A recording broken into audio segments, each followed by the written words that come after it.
حیات الصحابہ میں 3 عنوان حضرت کے بڑے اہم ہیں. اول تو کام کرنے والوں کو حیات الصحابہ اہتمام سے پوری پڑھنی چاہیے، اہتمام سے پوری پڑھنی چاہیے.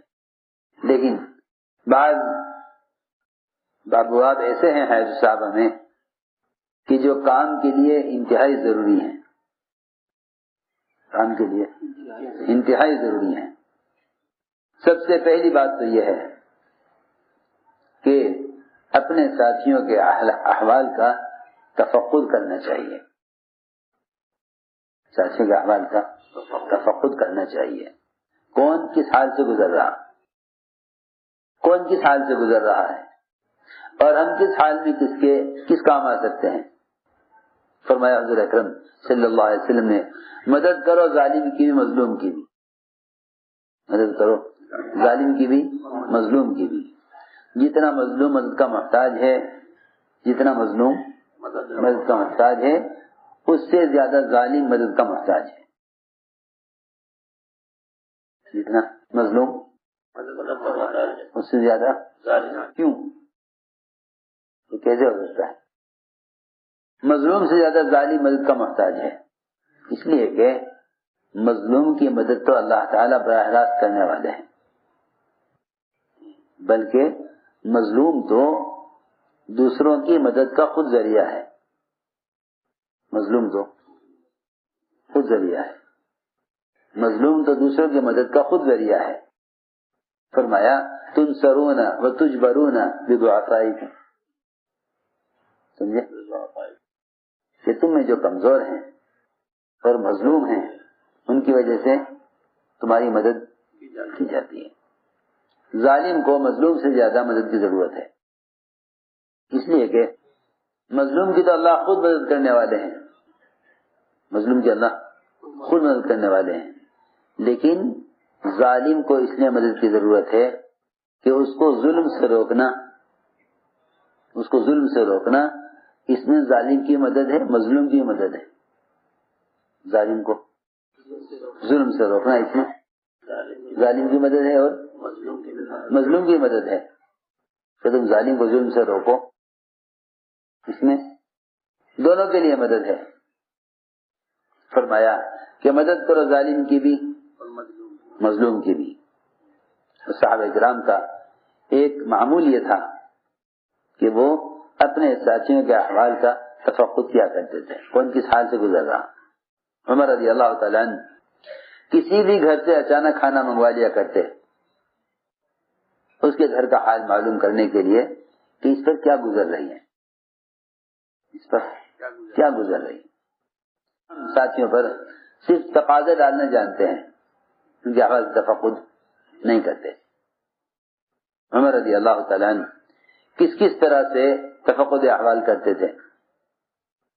عمر بن سعد جب 1 سال تک حمص سے انہوں نے کوئی خبر نہ دی تو عمر رضی اللہ تعالیٰ عنہ نے اس خیال سے کہ شاید اس کے گھر کا حال کیا ہوگا 100 دینار دے کر بھیجا حارث کو کہ ان کے گھر میں رہ کر ان کا حال معلوم کرو کہ ان کے گھر میں فاقہ ہے یا ان کے گھر میں کھانے کا انتظام ہے. اسی طرح عمر رضی اللہ تعالیٰ عنہ کسی گھر سے کھانا اچانک منگوا لیا کرتے دیکھنے کے لیے گھر کا کیا حال ہے.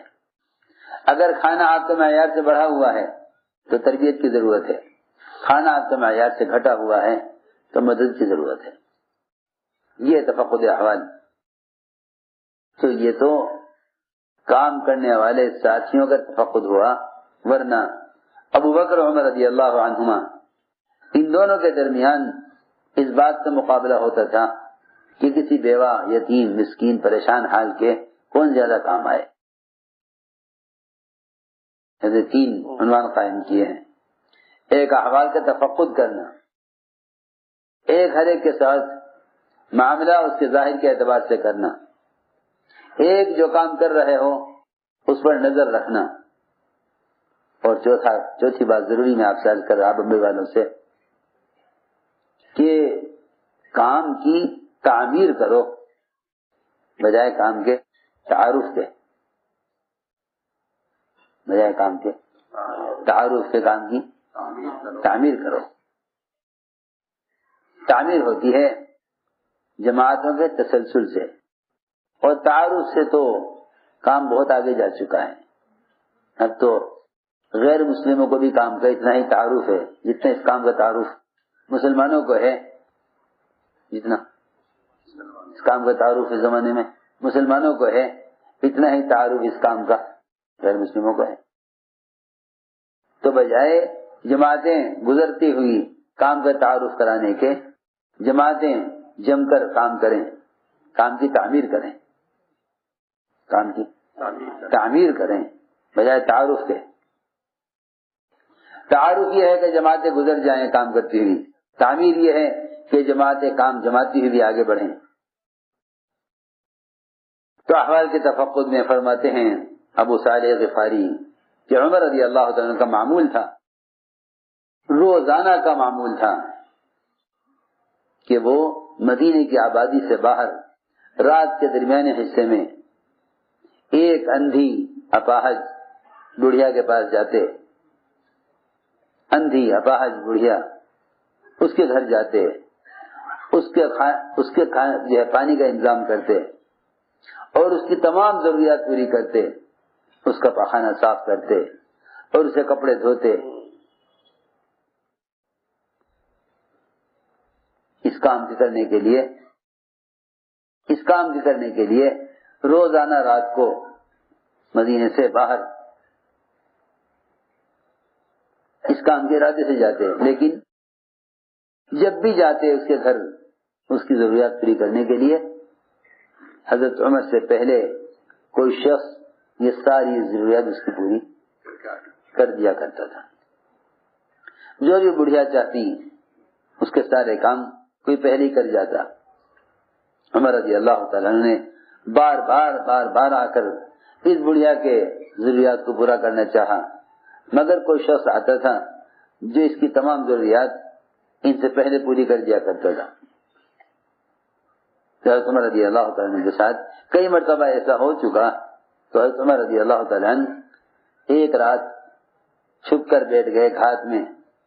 ایک رات بیٹھ گئے گھات میں بیٹھ گئے، دیکھے کون آتا ہے. چنانچہ رات کو دیکھا کہ ابو بکر صدیق رضی اللہ تعالیٰ عنہ وہ اس بڑھیا کے پاس آیا کرتے تھے، حالانکہ اس زمانے میں خلیفہ تھے. حضرت عمر نے کہا ہائے میری جان کی قسم، آپ ہیں جو مجھ سے پہلے اس بڑھیا کی ضروریات کو پورا کراتے ہیں. چنانچہ حضرت کی وفات کے بعد عمر رضی اللہ عنہ کا یہ معمول بن گیا کہ یہ رات کو نکلا کرتے تھے اور اس کے گھر جاتے اور اس بڑھیا کی تمام ضروریات پوری کرتے. طلحہ نے دیکھا کہ عمر رات کی تاریکی میں اور رات کے سناٹے میں عمر ایک اجنبی گھر میں جاتے ہیں. طلحہ رضی اللہ عنہ کو خیال ہوا کہ آخر حضرت عمر کے گھر میں کیا کام. دیکھا کہ عمر رات کو ایک گھر میں داخل ہوئے، پھر وہاں سے نکلے دوسرے گھر میں داخل ہوئے. حضرت طلحہ نے دیکھ لیا. صبح کو طلحہ رضی اللہ تعالیٰ عنہ اس گھر میں گئے، اچانک دیکھا کہ اس گھر میں تو ایک اپاہج بڑھیا اندھی وہ بستر پر پڑی ہوئی ہے. حضرت طلحہ نے پوچھا بڑھیا سے کہ یہ کون آدمی ہے تیرے پاس آتا ہے، کیا بات ہے، کیوں آتا ہے آدمی؟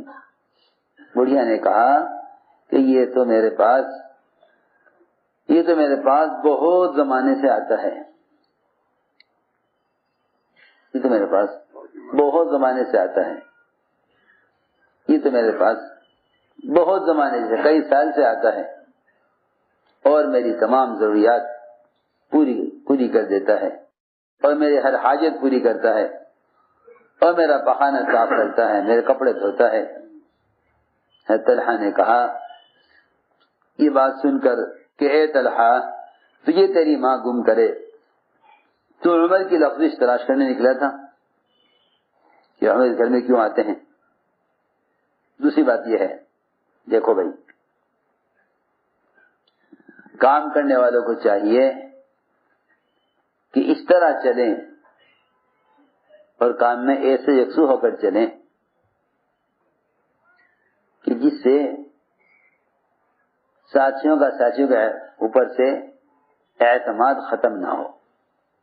دیکھو بہت ضروری بات ہے، اپنا اعتماد کام کے اعتبار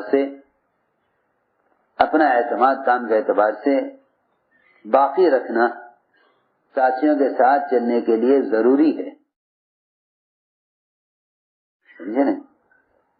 ساتھیوں کے ساتھ چلنے کے لیے ضروری ہے اپنا اعتماد باقی رکھو. ورنہ اگر ایک دکان کے ملازم سے بھی اعتماد اٹھ جائے تو اس سے بھی مالک کام لیتے ہوئے گھبراتا ہے. بہت ضروری بات ہے. ایسے چلو کہ ساتھیوں کا تم پر اعتماد باقی رہے. اعتماد کو کبھی بھی متاثر نہیں کرنا چاہیے، اس لیے کہ معاملہ جس کے ساتھ بھی ہوگا وہ اس کے ظاہر کے اعتبار سے ہوگا، اندر کے اعتبار سے نہیں. اندر کے اعتبار سے نہیں، معاملہ ظاہر کے اعتبار سے ہوگا. ہر شخص کو چاہیے کہ وہ اپنے ظاہر کے اعتبار سے اعتماد کو بحال رکھے. عبداللہ بن عتبہ بن مسعود کہتے ہیں کہ میں نے سنا حضرت عمر رضی اللہ عنہ فرماتے ہوئے کہ حضور اکرم صلی اللہ علیہ وسلم کے زمانے میں تو وحی کا سلسلہ جاری تھا، تو لوگوں کا مواخذہ وحی کے ذریعے ہو جایا کرتا تھا.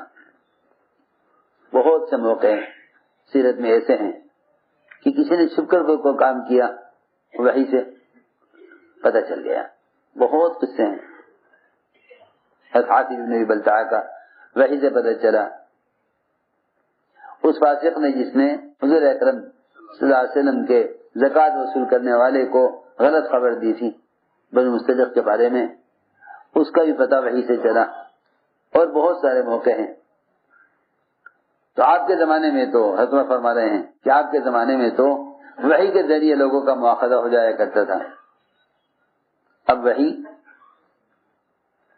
بند ہو گئی، اب وحی منقطع ہو گئی.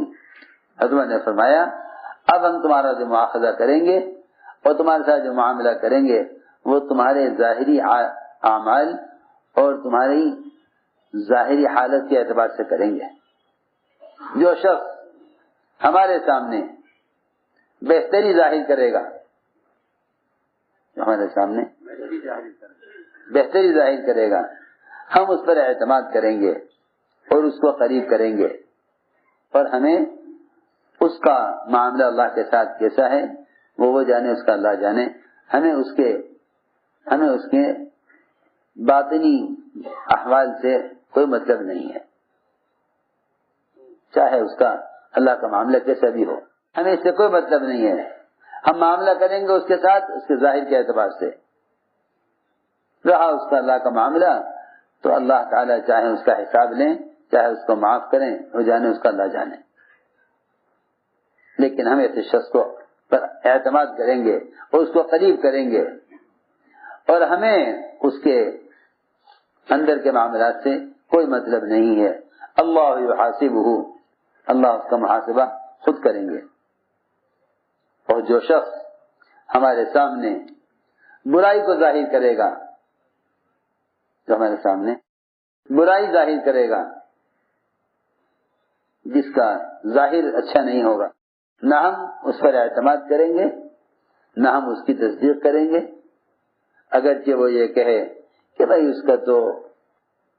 اس کا معاملہ اللہ کے ساتھ بہت اچھا ہے، معاملہ اس کا اللہ کے ساتھ بہت اچھا ہے، چاہے اس کا معاملہ اللہ کے ساتھ کتنا بھی اچھا ہو، لیکن اگر ظاہر کے اعتبار سے وہ شخص صحیح نہیں چل رہا ہے تو ہم نہ اس پر اعتماد کریں گے، نہ اس کو قریب کریں گے، نہ اس کی تصدیق کریں گے. اگرچہ وہ یہ کہتا ہو کہ اس کا معاملہ اللہ کے ساتھ بہت اچھا ہے. عجیب بات ہے تمہیں نے فرمائی. ایک ہے کہ کام کرنے والوں کی کام پر نظر ہو. دیکھو ہمارے یہاں یہ آمد صوبوں کی صرف اصل مقصد کے لیے ہے تاکہ کام پر سب کی نظر رہے.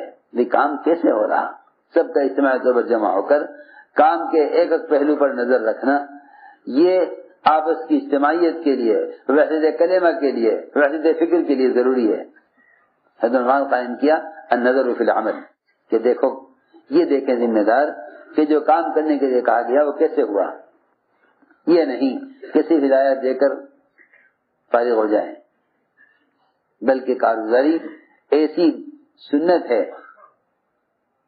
کہ جب کارگزاری سنانے کے لیے چھوٹا آگے بڑھا تو حضور اکرم صلی اللہ علیہ وسلم نے فرمایا کہ نہیں بڑا سنا ہے کارگزاری بڑا سنا ہے. فرماتے عمر رضی اللہ تعالیٰ عنہ ساتھی سے فرمایا تمہارا کیا خیال ہے اگر میں تم میں سب سے بہتر آدمی کو تمہارا ذمہ دار بنا دوں اور تمہاری جماعت تیار کر دوں اور اس ذمہ دار کو تمہارے ساتھ عدل اور انصاف کی بھی ہدایت کر دوں, کیا میں نے ذمہ داری اپنی پوری کر دی؟ صحابہ نے عرض کیا کہ آپ کی ذمہ داری پوری ہو گئی. فرمایا نہیں, میری ذمہ داری پوری نہیں ہوگی جب تک میں یہ نہ دیکھ لوں کہ جماعت نے کام ہدایات کے مطابق کیا یا نہیں کیا. پہلے میں یہ جب تک میں یہ نہ دیکھ لوں جس طرح کہا گیا تھا کرنے کے لیے اس کا مطابق ہوا یا نہیں, اس وقت تک میری ذمہ داری پوری نہیں ہوگی. ایک سب سے اہم کام یہ ہے کہ حضور اکرم صلی اللہ علیہ وسلم اور خلفائے راشدین کا معمول یہ تھا کہ جب وہ کسی ایک علاقے میں جماعت بھیجتے تو اس جماعت کی واپسی سے پہلے اگلی جماعت آگے کا کام سنبھال لیا کرتی تھی, پھر یہ جماعت واپس ہوتی تھی. اس کو میں عرض کر رہا تھا کہ کام کی تعمیر اصل ہے, کام کی تعمیر اصل ہے, تعارف نہیں. کام کی تعمیر اصل ہے, تعارف نہیں. چنانچہ یہ سنت ہے کہ کسی بھی علاقے میں ایک جماعت جائے اس کی واپسی سے پہلے اگلی جماعت وہاں پہنچ جائے.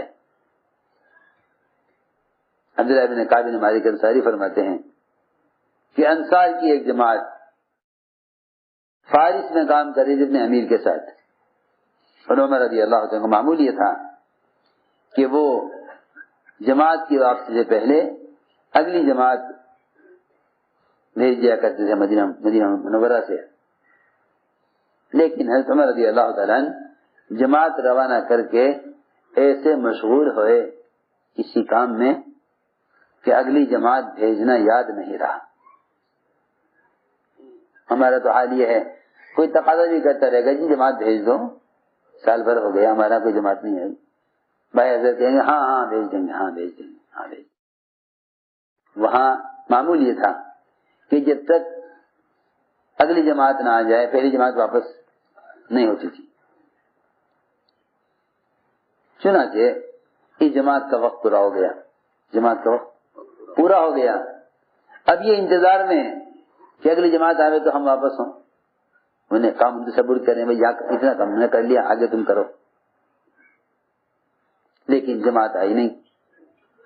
وہ انتظار کرتے رہے یہاں تک کہ وہ انتظار کرتے کرتے جماعت مدینے واپس آ گئی.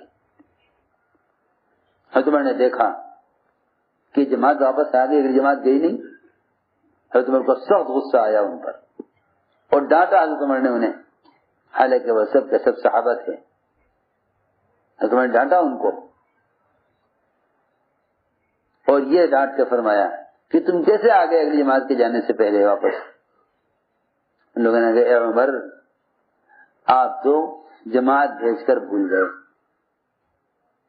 ہمیں بھیج کر آپ اگلی جماعت بھیجنا بھول گئے, اور آپ تو ہم سے غافل ہو گئے. اور اے عمر آپ نے حضور اکرم صلی اللہ علیہ وسلم کا وہ طریقہ چھوڑ دیا